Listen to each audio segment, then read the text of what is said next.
My father called the woman I loved a rescue mission. He meant it as a warning, and it turned out to be the most accurate thing he'd ever said about her. Just not the way he intended. My name is Tyler Merritt. I'm 29 years old, and this is the story of how my parents spent 8 months trying to convince me that loving Danny Shepard was a mistake I'd spend my life regretting. How I lost $2,000 a month and gained something I couldn't have priced. And how the evening I stood in a Seattle art gallery and finally understood what she'd been doing quietly for 3 years. I realized my father had been exactly right. She was a rescue mission, just not mine. I need to start with who I was. Seattle, Washington. I was a software architect at a mid-sized tech company off Eastlake Avenue. $112,000 a year. Condo in Capitol Hills that teenagers bought 2 years earlier, partially subsidized by my parents, who contributed $2,000 a month toward the mortgage because they believed their son should live at a certain standard and hadn't fully let go of managing what that standard looked like. My dad, George Merritt, was 60. He'd co-founded a logistics software company in 1998, built it for 20 years, sold it in 2019 for $8 million, sat on 3 corporate boards, wore his success the way certain men do, not loudly, just constantly present, like weather. My mom, Patricia, was 57, former corporate attorney, now a consultant. Sharp, measured, the kind of woman who assessed situations before she spoke and rarely said anything she hadn't already decided was correct. I was their only child. They had opinions about my life. They'd always had opinions about my life. I'd spent 29 years treating those opinions as facts. I met Danny Shepard on a Tuesday night in October 2023 on the shoulder of I-5 in a rainstorm. My rear tire had blown. I'd pulled over, no spare. Phone at 4%. It was 11 p.m. and raining the way Seattle rains in October. Not dramatic, just relentless.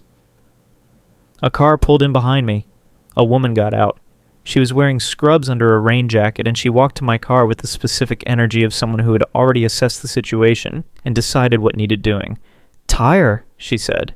"Tire," I confirmed. Her name was Danny. She had a portable inflator in her trunk, the kind you keep because you've learned that the highway doesn't wait for anyone. We stood in the rain for 40 minutes while it worked. She'd just finished a night shift.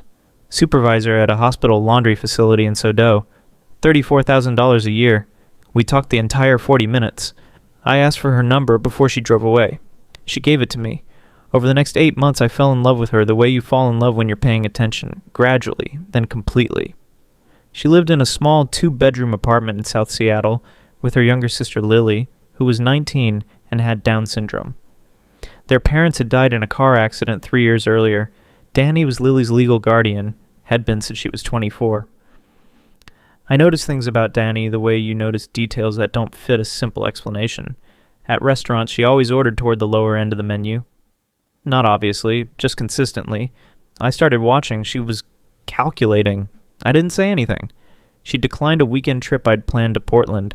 The date fell in Lily's quarterly program evaluation. Non-negotiable. Her apartment had a corner set up entirely for Lily's art, supplies organized by type, finished pieces displayed on the wall like a proper gallery. Lily painted. Had been painting for 2 years. The work was genuinely good. Bold colors, confident lines, the kind of thing that made you stop.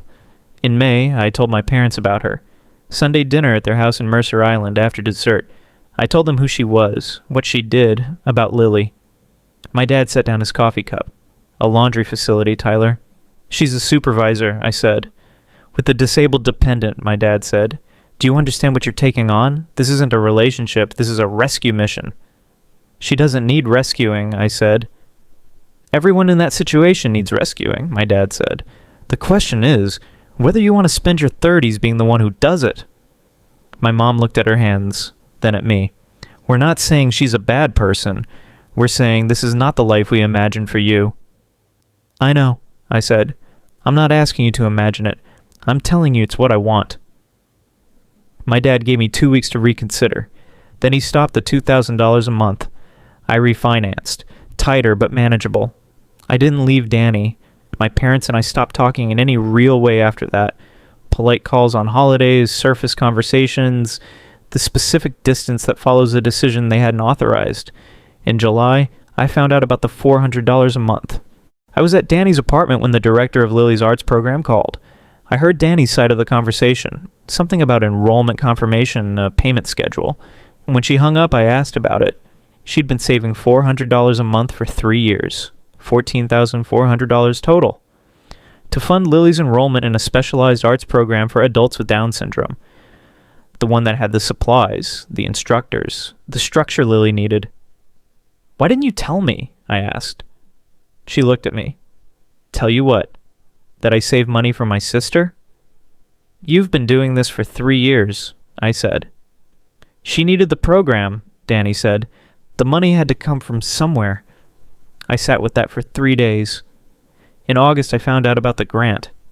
The vocational rehabilitation grant Lily had received, $18,000 covering 2 years of expanded programming, had been applied for by Danny. 6 months of paperwork. She taught herself the process from scratch, filed it alone after night shifts at the kitchen table while Lily slept. I found out from the program director, not from Danny. The director mentioned it casually, assuming I knew. I didn't know. That evening I asked Danny about it. She shrugged. The program kept having to turn kids away because of funding, and I figured someone should do something about it. 6 months of paperwork, I said. It wasn't that complicated once I understood the forms, she said, and went back to what she was doing. I sat in her kitchen for a long time after that. In October, my dad called, first time since the $2,000 stopped. I saw his name on my screen and let it ring once before I answered. "Tyler!" His voice was different. The authority was still there, but something underneath it had shifted. I need some help. Legal contacts. People who understand SEC compliance. I'd seen the news 2 days earlier. A healthcare company he'd been on the board of was under investigation. Insider trading. He'd sold shares before a public acquisition announcement. The kind of thing that happens when people confuse access with permission. Civil penalties, $2.3 million. He'd been removed from all 3 boards. "I'll send you 3 names," I said. "All of them are good. But I can't be in the middle of it, Dad." "I understand," he said. I sent the names. All 3 were genuinely excellent attorneys. That was everything I could do, and I knew it. November. Lily's artwork was selected for Artability, a community gallery showing in Capitol Hill that displayed work by artists with disabilities. Opening night. Danny wore a blue dress, Lily wore a yellow one. They'd picked them out together. The gallery was small, maybe 60 people. Lily's section had 4 paintings. She stood in front of them and talked to anyone who stopped, about what she'd been thinking when she painted them, about the colors she'd chosen and why. Confident, specific, completely herself. Danny stood slightly to the side, arms crossed, not watching the crowd, watching Lily. The smallest smile, the kind that happens when something you built over a long time finally just exists on its own. A woman stopped next to Danny, looked at the paintings, then at Danny. "Did you teach her?" Danny shook her head. "She taught herself. I just made sure she had somewhere to do it." The woman smiled and moved on. I stood 10 feet away and didn't move for a long time. I called my mom that night from the gallery parking lot. She picked up on the 3rd ring. "Mom," I said, "I want to tell you something." "Okay," she said. "Tonight I watched the woman Dad called a rescue mission stand in an art gallery while her sister talked to strangers about paintings she made.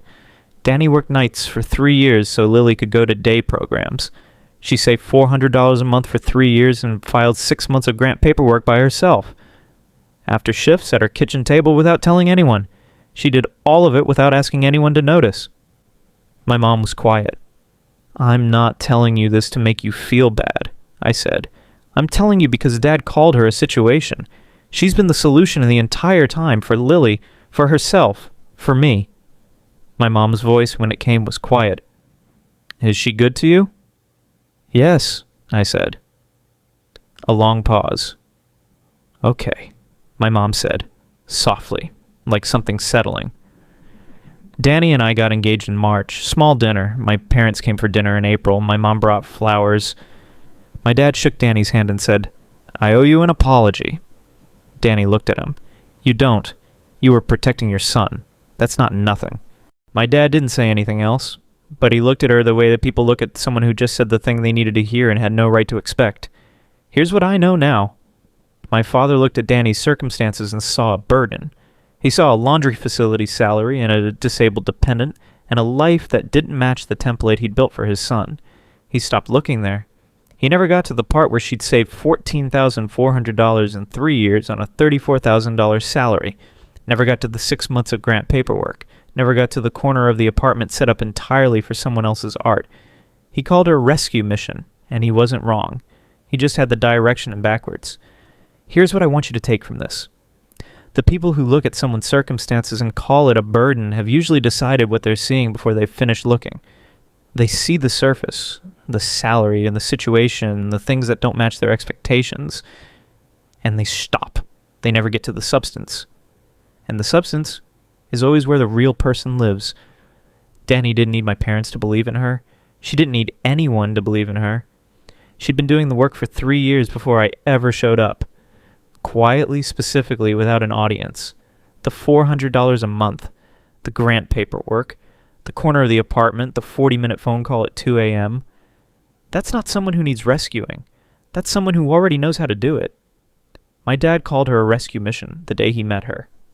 Standing in that gallery, watching her watch Lily speak to strangers about paintings she'd made, I finally understood what he'd gotten right and what he'd gotten completely wrong. She was the rescue mission. She'd just already finished it. If this story touched your heart, hit that like button and tell me which country you're watching from. I love hearing from all of you.